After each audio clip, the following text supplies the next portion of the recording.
This is a Cameroon Journal editorial with the subject, "We have gone too far to let it fail." Again, the subject of this editorial is, "We have gone too far to let it fail." In the past few weeks, we have been inundated with calls from well-meaning Southern Cameroonians reaching out to the Cameroon Journal in good faith, howbeit questioning the wisdom behind the campaign to shut down schools, which they contend will sacrifice the education of our children.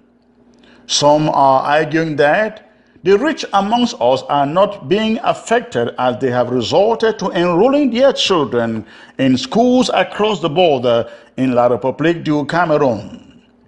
At the end of the day, they say, it is the poor parents in the suburbs, in the villages and towns that will suffer, since they may not have the means to enroll their children in schools across the border.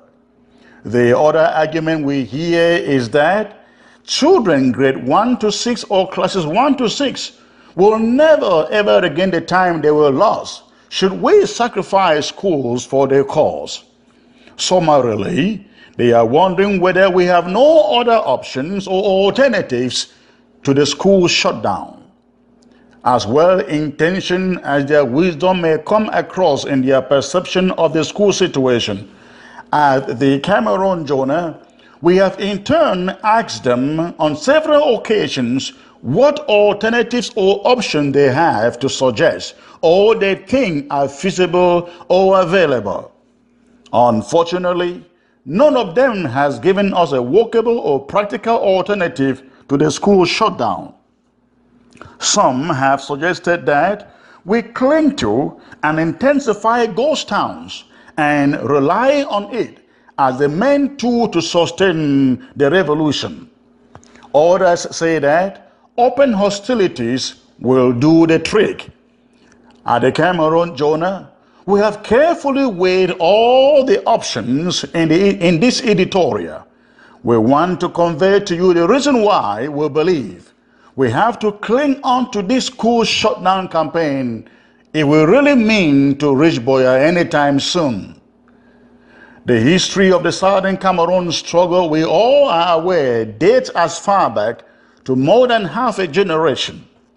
If there is anything we have learned, it is that for the entire 56 years of our union with La République du Cameroon, they have never let anything that preserves or promotes our heritage come our way without a fight.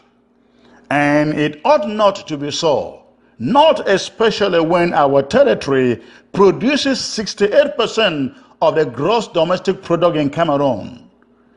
For 56 years, each time we needed something done in our territory, we had either to engage in street demonstrations or resort to petition writing.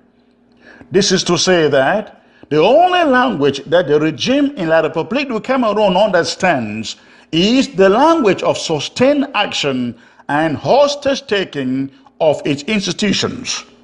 That is what we have learned in the 56 years of this struggle. Hold the regime's institutions hostage, and they will only too soon cave in. Do not forget, for example, how we got the University of Boya.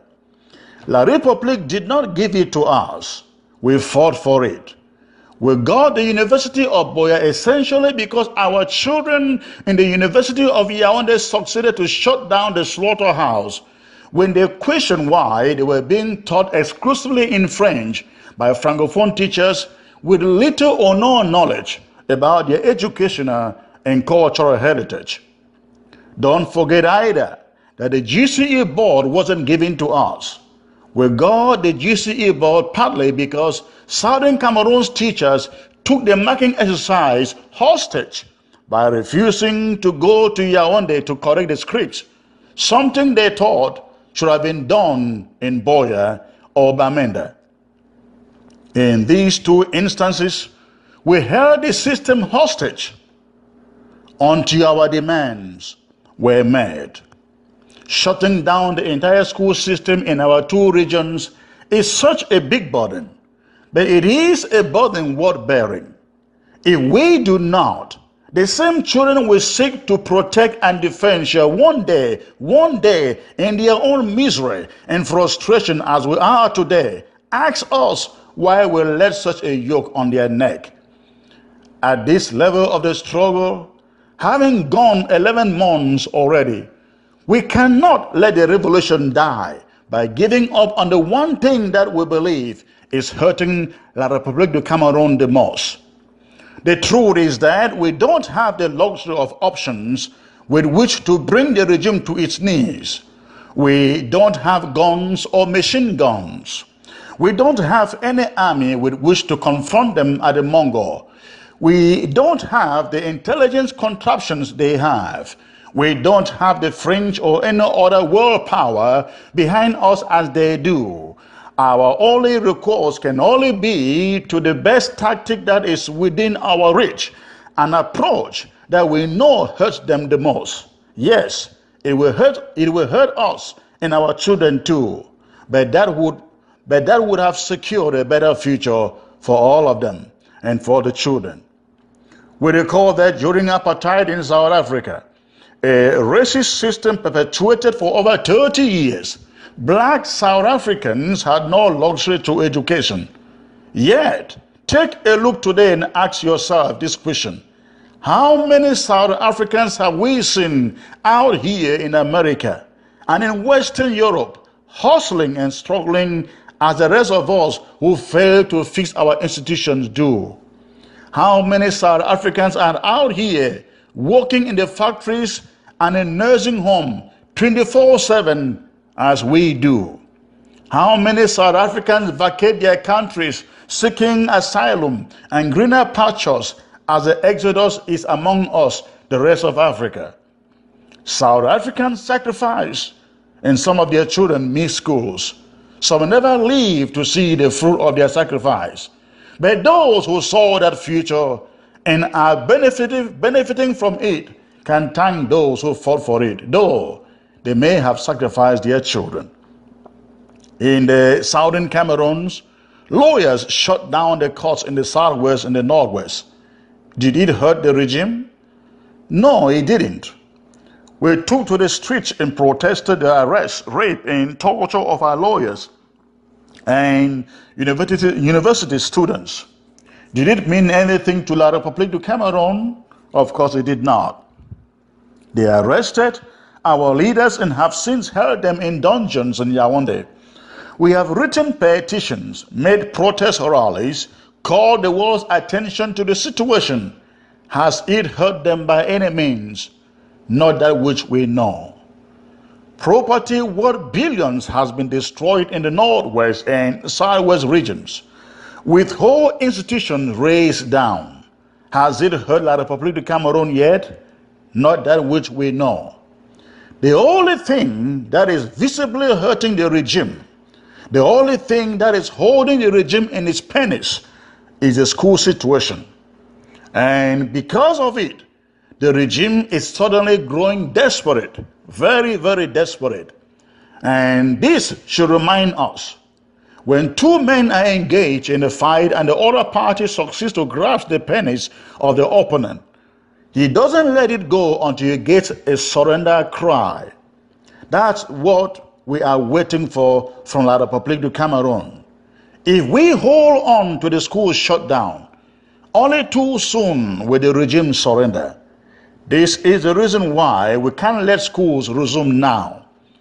In a situation like this one, you will temper justice with mercy only when you find out that the other party is willing to meet with you in the middle. But that hasn't been the case with this crisis. The government of La République du Cameroon remains obstinate as ever to negotiate with the southern Cameroons. Perhaps even Dr. Simon Munzo and others who are no fans of complete independence, but apostles of dialogue, are certainly getting tired, wondering what it is going to take for the regime to agree to dialogue. And yes, no, there isn't any workable option to the school shutdown. At the Cameroon Journal, it is beginning to be obvious to us that The school impasse remains the one thing keeping authorities in La République du Cameroon having sleepless nights. La République du Cameroon worries that as long as schools remain shut down in a part of the country, international attention will remain focused on Cameroon. La République du Cameroon knows that as long as the schools remain shut down, international media will continue to give exposure to our struggle. But they are also very worried about the fate of their own children in Anglo-Saxon institutions in Boya and Bamenda, which have been shut down. And as long as they remain shut down, La République du Cameroon cannot have rest. And it is one more reason why this school shutdown remains the biggest anchor around this struggle. To put it succinctly, if we will succeed in this war, school shutdown remains the most latent weapon that we have at our disposal. La République du Cameroon knows it and they fear it.